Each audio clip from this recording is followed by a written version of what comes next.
Satışın biz teknik kısmını konuştuk. Satışta bir de doğal yetenekler var.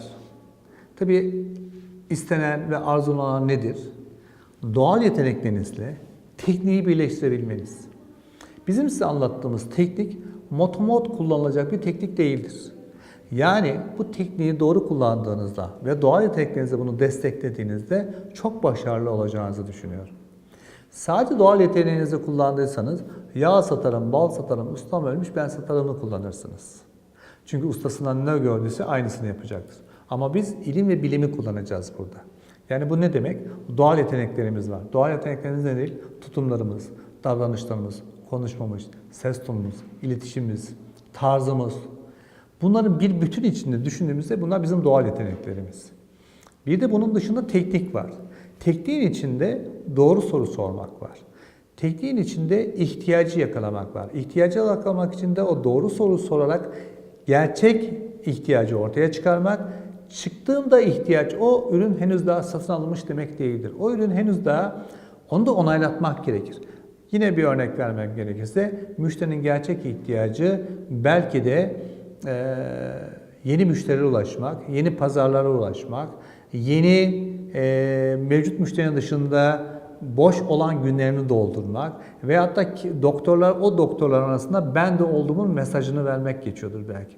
Herkesin satın alma sebepleri farklı olabilir. Hiçbir doktorun satın alması bir başka doktorun satın alma sebebiyle aynı olması beklenemez. Birçok nedeni var bunların.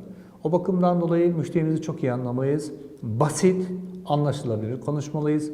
Asla ve asla satış görüşmesinde bizle ilgilimizde, sektörümüzle ilgili jargon, dil kullanmamalıyız.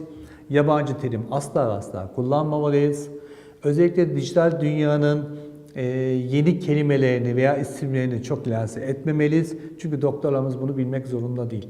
Kendilerini kötü hissettikleri zaman iletişim zaten kopar. O zaman iletişimin karesini konuşarak bu görüşmeyi veya bu konuşmayı kapatmak istiyorum.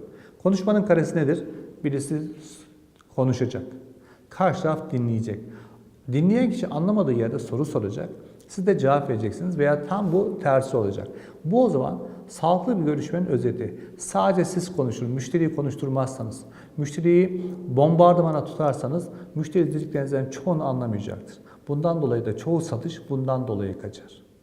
Müşteri temsilcilerinin en büyük düştüğü hatalardan bir tanesi çok bilgi vererek, çok konuşarak, müşteriyi abonne altına alarak veyahut da baskı altına alarak satma tekniğidir.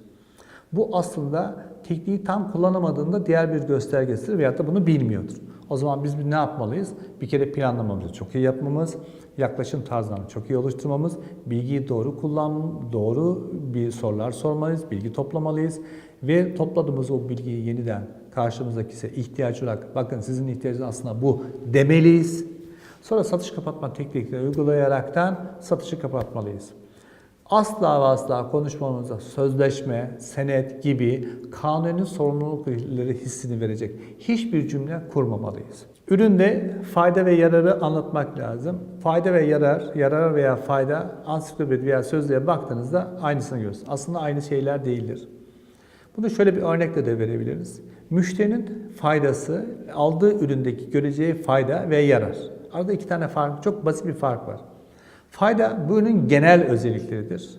Yararsa bu ürünü aldığı zaman o doktora veya o müşteriye sağladığı yararlardır. Başka bir örnek verelim. Konunun dışında başka bir örnek verelim. Başımız ağrıyor. Bir ilaç tavsiye ediyor. Baş ağrısı ile ilgili bir ilaç tavsiye ediyorlar. Bu baş ağrısı ilacı aldığınızda işte 5 dakika içinde, 3 dakika içinde başınızdaki ağrıyı kestiği ile ilgili bir yazı var üstünde. Veyahut da bununla ilgili yorumlar var. Fakat siz ilacı kullanmadıysanız size bunun bir yararı olmayacaktır. İşte satış böyle bir şey. Bu müşteriye biz bu ürünü çok iyi, faydalı bir şekilde anlatıyoruz. Müşteriye şunu hissettirmemiz lazım. Sayın müşterim, siz bunu alırsanız yararlanacaksınız. Faydalı olmasının size bir esprisi yok. Aldığınız sürede size bunun yararı var diye bunu çok iyi anlatmamız gerekiyor. Kestik. Süper. O kadar.